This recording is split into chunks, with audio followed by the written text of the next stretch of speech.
शुक्राचार्य की पुत्री देवयानी के प्रेम प्रसंग और विवाह की बहुत ही रोचक कहानी। प्राचीन काल में देवताओं और राक्षसों के कई युद्ध हुए। इन युद्धों में कभी देवता जीतते और कभी राक्षस। लेकिन एक समय ऐसा आया कि राक्षसों की शक्ति तेजी से बढ़ने लगी। इसका कारण था मृत संजीवनी विद्या। राक्षसों के गुरु शुक्राचार्य को भगवान शिव के आशीर्वाद से मृत संजीवनी विद्या का ज्ञान मिल गया था। अब युद्ध में जो राक्षस मर जाते, शुक्राचार्य उन्हें फिर से जीवित कर देते। देवताओं के लिए यह बड़ी समस्या बन गई। क्या उपाय किया जाए? देवताओं के गुरु बृहस्पति भी इस विद्या से अनजान थे। देवगुरु बृहस्पति को एक उपाय सूझा। उन्होंने अपने पुत्र कच से कहा कि वो जाकर गुरु शुक्राचार्य का शिष्य बन जाए और मृत संजीवनी विद्या सीखने का प्रयास करे। बृहस्पति जानते थे कि यह कार्य इतना आसान नहीं होगा। उन्होंने अपने पुत्र कच से कहा कि अगर वो किसी प्रकार शुक्राचार्य की सुंदर पुत्री देवयानी को प्रभावित या आकर्षित कर लेता है तो संभवतः काम आसान हो जाए। कच जाकर गुरु शुक्राचार्य का शिष्य बन गया। कच एक तेजस्वी युवक था। देवयानी कच को मन ही मन चाहने लगी, पर यह बात उसने किसी से कही नहीं। इसी बीच राक्षसों को यह बात पता चल गई कि देवताओं के गुरु का पुत्र कच शुक्राचार्य से शिक्षा ले रहा है। राक्षस समझ गए कि कच का उद्देश्य तो मृत संजीवनी विद्या का ज्ञान पाना है। राक्षसों ने निर्णय लिया कि कच का जीवित रहना विनाशकारी हो सकता है, अतः वो चुपचाप कच को मारने की योजना बनाने लगे।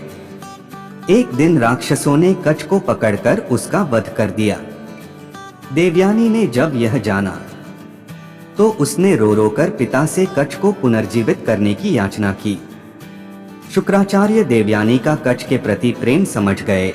हार कर उन्होंने कच को जीवित कर दिया। इस बात से राक्षस चिढ़ गए। उन्होंने कुछ दिन बाद पुनः कच को मृत्यु के घाट उतार दिया। लेकिन शुक्राचार्य भी क्या करते, पुत्री मोह में उन्हें पुनः कच को जीवित करना पड़ा। अब तो राक्षस क्रोधित ही हो गए। उन्होंने सोचा जो भी हो जाए कच को रास्ते से हटाना ही होगा। उन्होंने तीसरी बार कच को मार डाला। इस बार राक्षसों ने चालाकी की। राक्षसों ने कच को मारकर उसके शरीर को जला दिया और राख को एक पेय में मिलाकर अपने गुरु शुक्राचार्य को ही पिला दिया। राक्षसों ने सोचा चलो अब तो छुट्टी हो गई कच की। लेकिन देवयानी ने जब कच को कहीं न पाया तो वो समझ गई कि क्या हुआ होगा। देवयानी ने पुनः अपने पिता शुक्राचार्य से विनती की कि वो कच का पता करें। शुक्राचार्य महान ऋषि थे। उन्होंने अपने तपोबल की शक्ति से कच का आवाहन किया तो उन्हें खुद के पेट से कच की आवाज आई। शुक्राचार्य दुविधा में पड़ गए। अगर वो कच को जीवित करते हैं तो वो स्वयं मर जाएंगे, अतः उन्होंने कच की आत्मा को मृत संजीवनी का ज्ञान दे दिया। कच अपने गुरु शुक्राचार्य का पेट फाड़कर बाहर आ गया और शुक्राचार्य मर गए। कच ने मृत संजीवनी विद्या का प्रयोग किया और गुरु शुक्राचार्य को जीवित कर दिया। कच ने शुक्राचार्य को जीवित करके शिष्य के धर्म को निभाया। अतः शुक्राचार्य ने कच को आशीर्वाद दिया। देवयानी कच को देखकर अत्यंत प्रसन्न हुई और उसने कच से विवाह करने की इच्छा जताई। जवाब में कच ने सत्य का उद्घाटन किया कि यहाँ आने का उसका उद्देश्य मृत संजीवनी विद्या का ज्ञान तो पूरा हो चुका, अब वो वापस देवलोक जा रहा है। इसके साथ ही कच ने यह भी कहा कि चूंकि वो शुक्राचार्य के पेट से निकला है, अतः शुक्राचार्य उसके पिता समान हुए। इस प्रकार देवयानी कच की बहन हुई, इसलिए वो अपनी बहन से शादी कैसे कर सकता है। देवयानी को इस बात से गहरा आघात पहुंचा। क्रोध और शोक में देवयानी ने कच को श्राप दिया कि वो कभी भी मृत संजीवनी विद्या का प्रयोग नहीं कर पाएगा। कच्छ इस बात से चकित रहा गया। चिढ़कर उसने भी देवयानी को श्राप दिया कि वो जिस भी व्यक्ति से विवाह करेगी उसका चरित्र अच्छा नहीं होगा। कच्छ के चले जाने के बाद देवयानी व्यथित मन से जीवन व्यतीत करने लगी। एक दिन देवयानी राजकुमारी शर्मिष्ठा के साथ वन में स्नान करने गई। राजकुमारी शर्मिष्ठा असुर राजा वृषपर्वा की पुत्री थी। राजा वृषपर्वा गुरु शुक्राचार्य का बहुत सम्मान करते थे और उन्हें मुख्य सलाहकार नियुक्त किए थे। इसी कारण देवयानी और शर्मिष्ठा में पहचान और दोस्ती थी।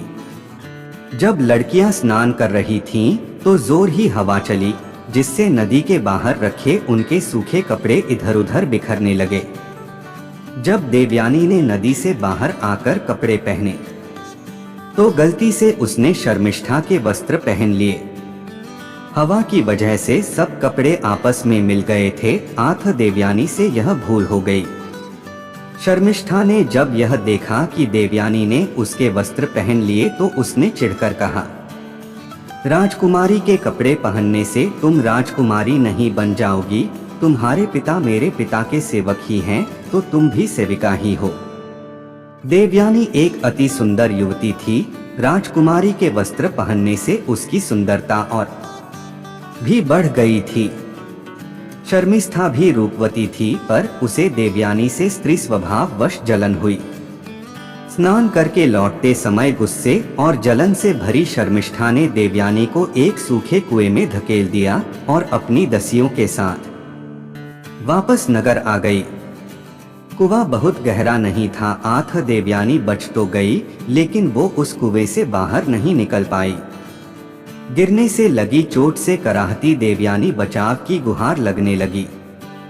संयोगवश उसी जंगल में युवा राजा ययाति शिकार खेल रहे थे। राजा ययाति महान प्रतापी राजा नहुष के पुत्र थे। जब ययाति कुएं के पास से गुजरे, तो उन्होंने देवयानी की करुण पुकार सुनी। राजा ययाति ने देवयानी का हाथ पकड़कर कुएं से बाहर निकालकर उसकी प्राण रक्षा की। राजा ययाति एक सुदर्शन पुरुष थे। उनके सुंदर व्यक्तित्व से देवयानी प्रभावित होकर बोली, आपने मेरा हाथ पकड़ा ही है, तो अब छोड़िए नहीं, आप मुझे पत्नी रूप में स्वीकार कीजिए। ययाति भी देवयानी के रूप यौवन पर मुग्ध थे। जब उन्हें पता चला कि देवयानी गुरु शुक्राचार्य की पुत्री है, तो वो असमंजस में पड़ गए। ययाति ने देवयानी से कहा कि यद्यपि वो देवयानी से विवाह करना चाहते हैं, पर गुरु शुक्राचार्य को यह संबंध स्वीकार नहीं होगा।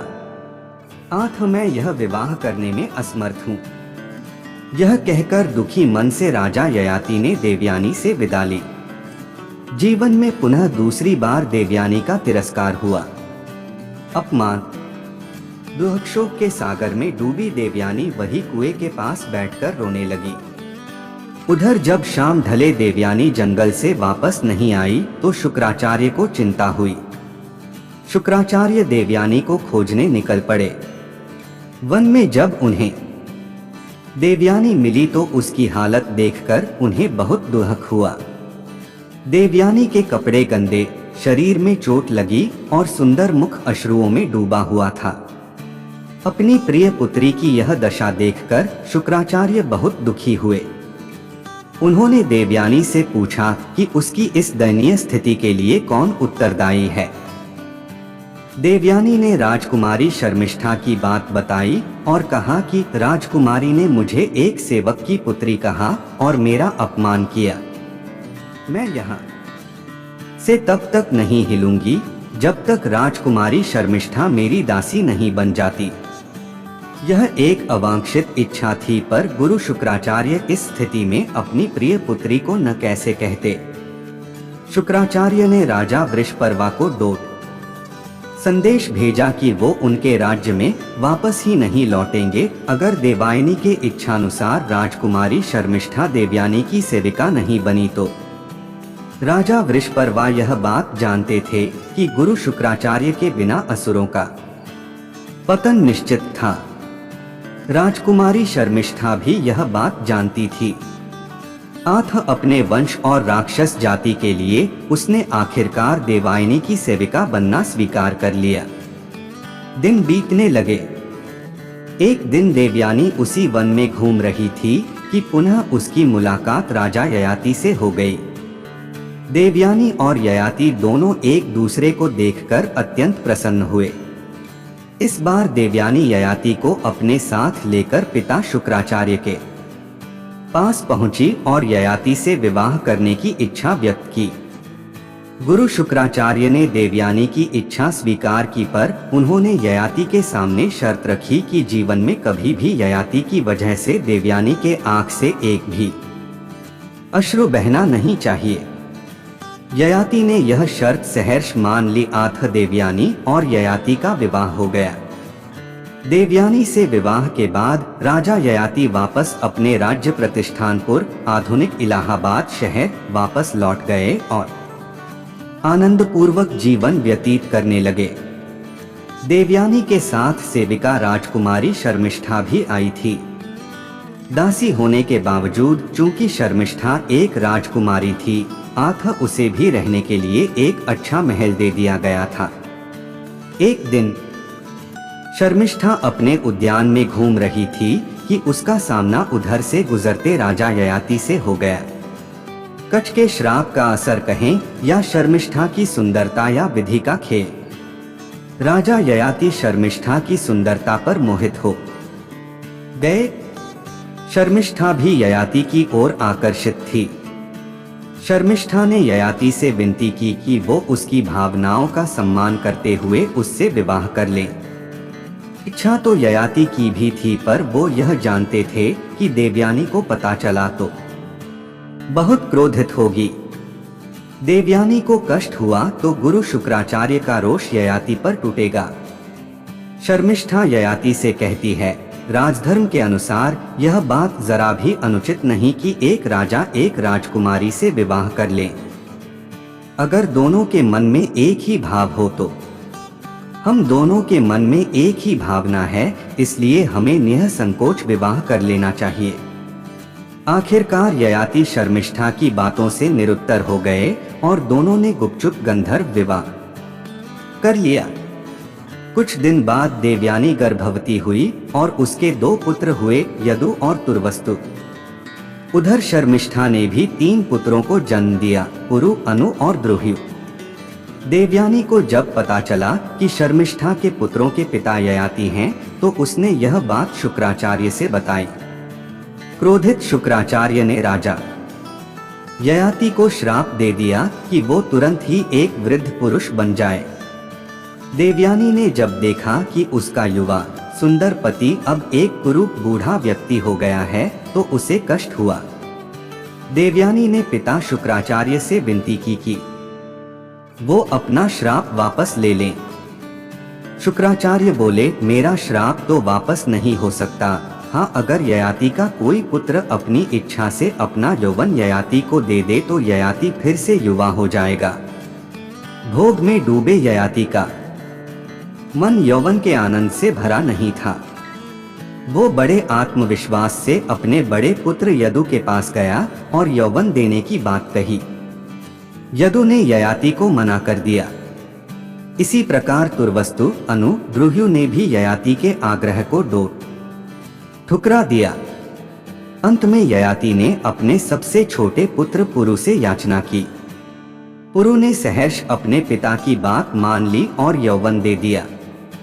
उसी पल ययाति पुनः युवा बन गए और पुरु एक वृद्ध व्यक्ति बन गया। ययाति ने आनंद पूर्वक 100 साल तक यौवन का उपभोग किया।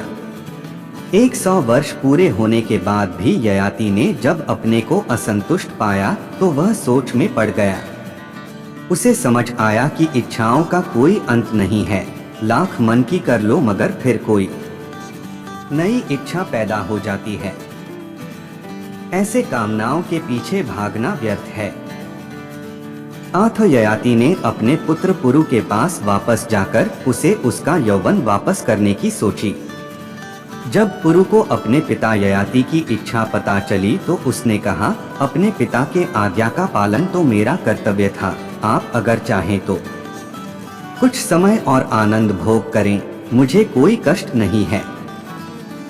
ययाति ने जब यह बात सुनी तो उन्हें बहुत ग्लानि हुई। ययाति पुरु की उदारता से बहुत प्रभावित हुए और सबसे छोटा होने के बावजूद उन्होंने पुरु को अपना उत्तराधिकारी घोषित कर दिया। ययाति ने पुरु को उसका यौवन वापस लौटा दिया। पुनः वृद्ध रूप में आकर ययाति देवयानी और शर्मिष्ठा के साथ राज्य छोड़कर वानप्रस्थ हो गए।